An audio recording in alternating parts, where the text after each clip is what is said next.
વિક્રમ સંવત 2082 મહાવત સાતમ તારીખ 8/2/2026 ને રવિવાર. ચાલો આપણે સારું જ જોઈએ, ચાલો આપણે નજીક થઈએ. પિયર પ્રેશર, આ સ્ટોરીનું નામ છે પિયર પ્રેશર. પિયર એટલે આપણા સહચર, આપણી સાથે રહેનારા આજુબાજુવાળા કોન્ટેક્ટવાળા હોય ને એને પિયર કહેવાય. અને એનું પ્રેશર આપણું સારું પણ કરે અને આપણું બગાડી પણ નાખે. પિયર પ્રેશર સારું પણ છે અને નઠારું પણ છે. આપ જાણો છો, પ્રેશરથી આપણે કુસંગમાં પણ ઢળાઈ જઈએ અને પ્રેશરથી આપણે સત્સંગ કરતા થઈ જઈએ અને કલ્યાણને પણ પામી જઈએ. નાનકડી એક સ્ટોરી છે, આપણે હું સંભળાવું છું. પ્રથમ એક સૂત્ર સંભળાવું. તમે જ્યારે કાંઈક અસામાન્ય લક્ષ્ય હાંસલ કરવા જતા હો,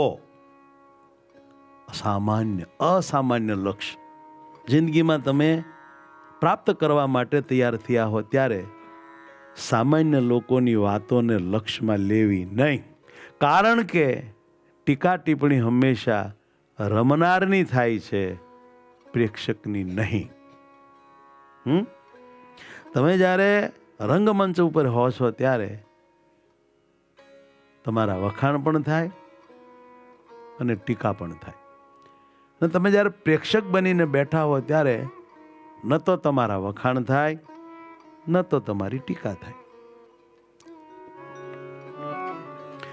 અસામાન્ય લક્ષ્ય હાંસલ કરવા જતા હો જ્ઞાન. અસામાન્ય, સામાન્યની વાત નથી કરતો. અસામાન્ય લક્ષ્ય, પરમાત્માને આત્મામાં પ્રગટ કરવા જેવું અસામાન્ય લક્ષ્ય જ્યારે તમે સિદ્ધ કરવા નીકળી પડ્યા હો, ગાંઠ વાળી લીધી હોય કે જીવનમાં મરતા પહેલા આ કામ કરે પારી છે, ત્યારે સામાન્ય લોકોની વાતમાં ન દ્યો ધ્યાન.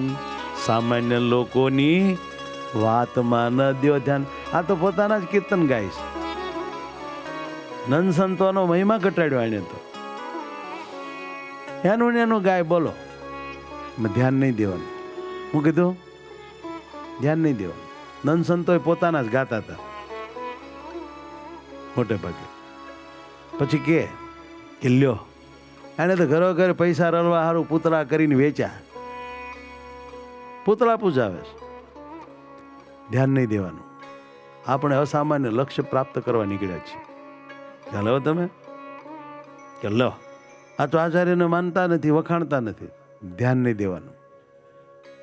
આચાર્યની ઉપર રાજ્ય નથી, ત્યાં જતા નથી. આવી વાતમાં ધ્યાન નહીં દેવાનું. આ બધા છે ને લોકો, જેને જેમ ફાવે એમ સ્ટોરીઓ ઘડે ને બકવાસ કર્યા જ કરે. આ કાને ધોલે કાને કાઢી નાખવાનું. ખ્યાલ આવ્યો તમને? હા, લ્યો, તમે જોયું કે શું જોવાનું? માળા મૂકીને ઓલા ઝપિયા હાથમાં ઘાલ્યા. કાઉન્ટિંગ મશીનથી જપ કરો, ફળ ન મળે. આપણા વડવાઓ માળા ફેરવતા, માળા એને નહોતા કર્યા આવા નખરાન ચાળા. આ બધું ખોટું થઈ રહ્યું છે આજકાલ. બધા લોકો બધા બહુ ધ્યાન નહીં દેવાનું. આપણે અસામાન્ય લક્ષ્ય સિદ્ધ કરવા નીકળ્યા છીએ. એમાં આપણને જે રીતે મદદ થતી હોય તે રીતે આપણે મૂળ સિદ્ધાંતોને જાળવીને હાલતા હોઈએ.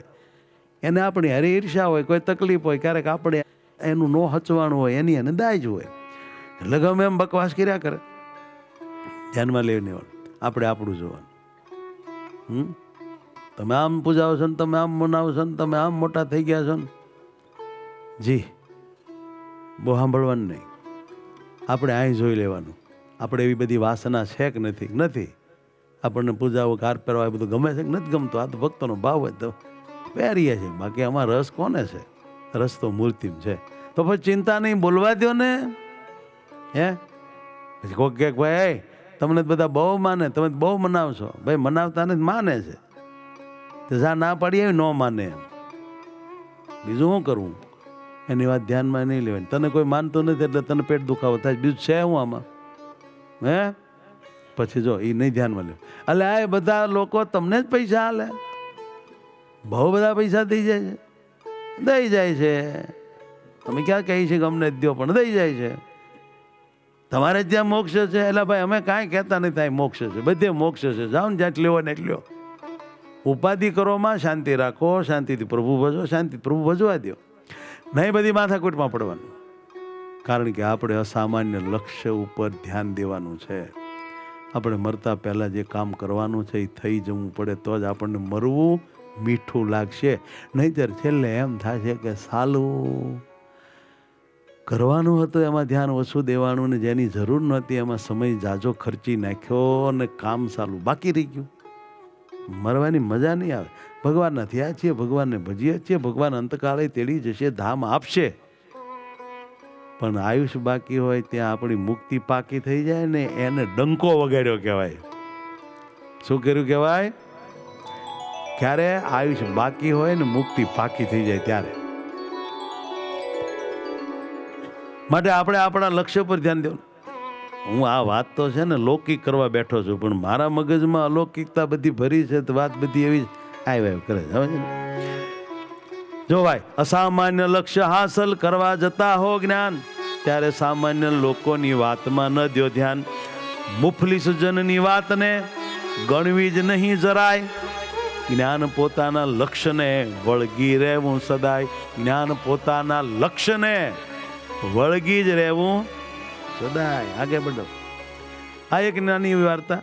એક સત્સંગી યુવાન, એનું નામ અર્જુન હતું, 12મા ધોરણમાં ભણતો હતો, સારા માર્કે પાસ થયો. તેથી તેને અમદાવાદની એક સારી કોલેજમાં એડમિશન મળી ગયું. હવે હોસ્ટેલમાં રહીને કોલેજમાં ભણવાનો તેના જીવનનો બીજો અને ઘણો મહત્વનો અધ્યાય શરૂ થવાનો હતો ભાઈનો. તે પોતાના ગુરુજી પાસે આશીર્વાદ લેવા ગયો. ત્યારે ગુરુજીએ એને આધુનિક યુગના મોહક રાક્ષસ સમા સોશિયલ મીડિયાની લતથી સાવધાન રહેવા કહ્યું, સલાહ આપી.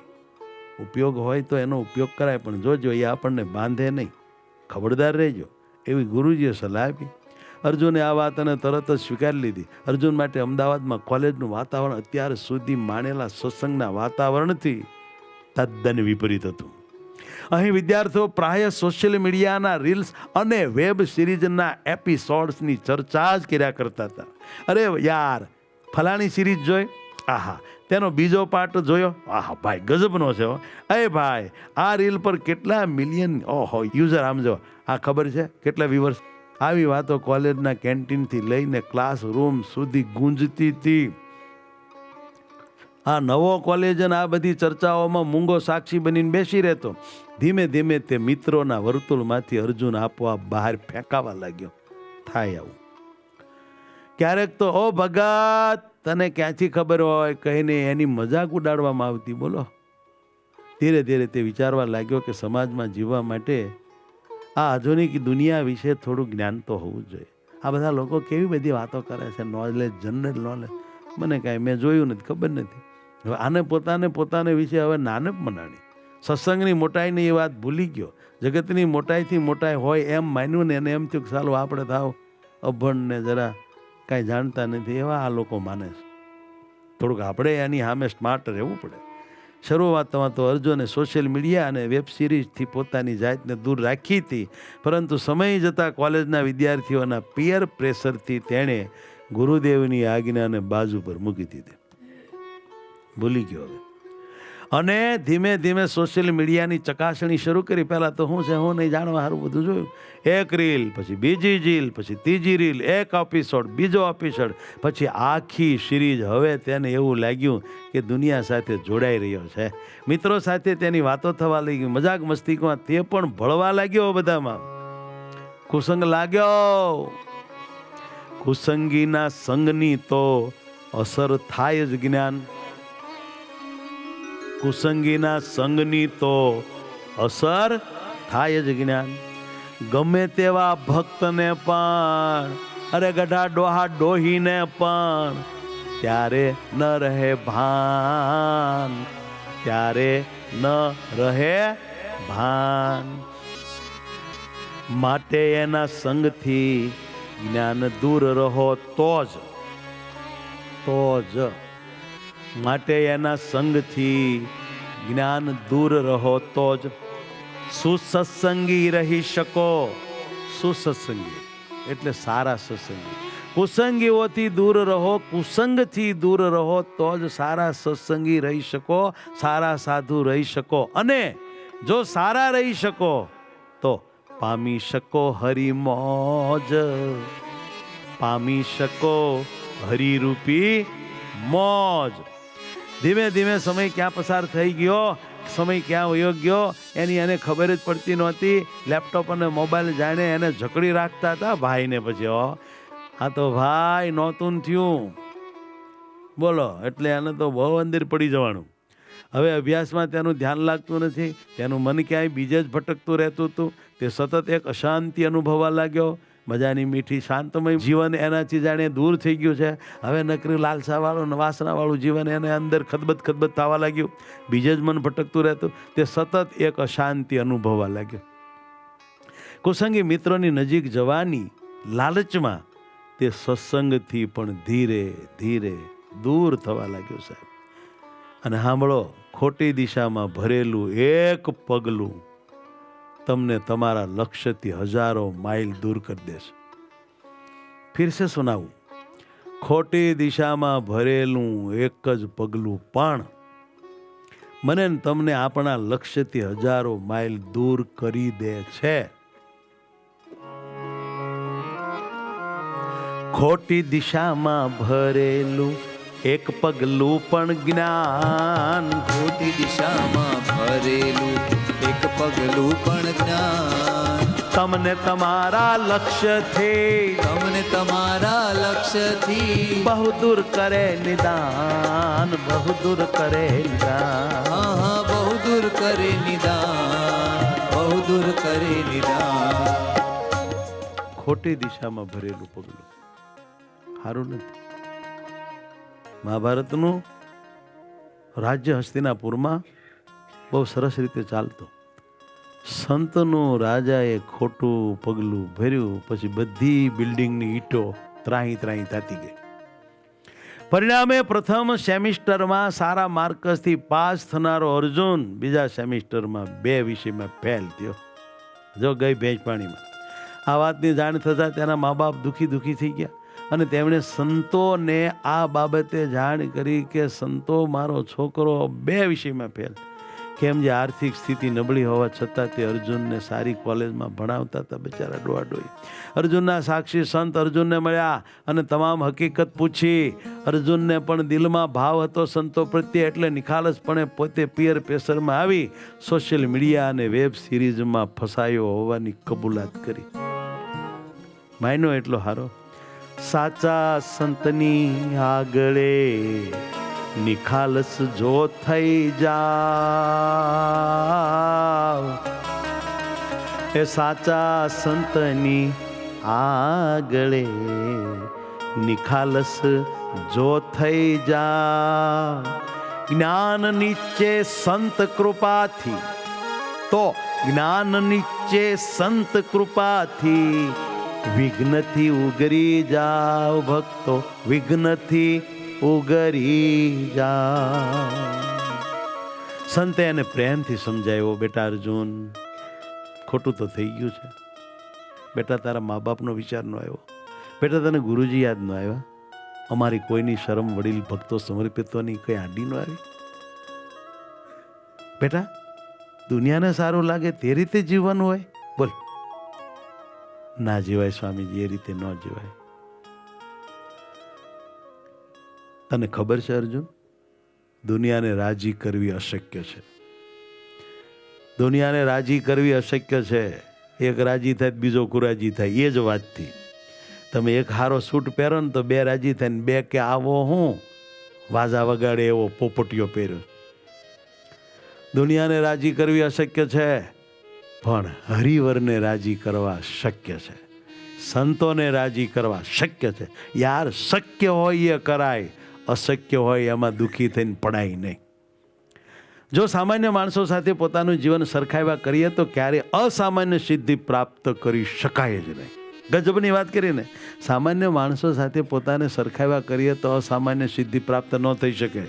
સંતે વિશ્વના કેટલાક સફળ વ્યક્તિઓના દ્રષ્ટાંતો આપીને વાત કરી કે અર્જુન, એ જેમણે લોકલાજ, ક્ષણિક આનંદ અને સામાજિક દબાણને અવગણીને ફક્ત પોતાના ધ્યેય પર ધ્યાન કેન્દ્રિત કર્યું હતું, એ આ દુનિયામાં પામી ગયા મહાન થયા. નિજ ધ્યેયની યાદી કોઈ આપણને દે જ્ઞાન.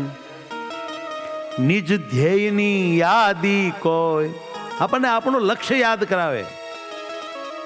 ખુદ માટે એના જેવો, આપણા ખુદને માટે એના જેવો જગે નહીં કોઈ મહાન, જગમાં ન કોઈ મહાન. આ સંતે ધ્યેયની યાદી આપી. આ બધું સાંભળીને અર્જુનને પોતાનો ધ્યેય યાદ આવ્યો કે તેનું અંતિમ અને સાચું લક્ષ્ય તો પ્રભુ પ્રાપ્તિ છે. આ બધા મુફલીસ માણસોમાં કાંઈક પ્રતિષ્ઠા પ્રાપ્ત કરવાનું લક્ષ્ય નથી. અને આ બધી કહેવાતી આધુનિકતા તો માત્ર એક ભટકાવ છે.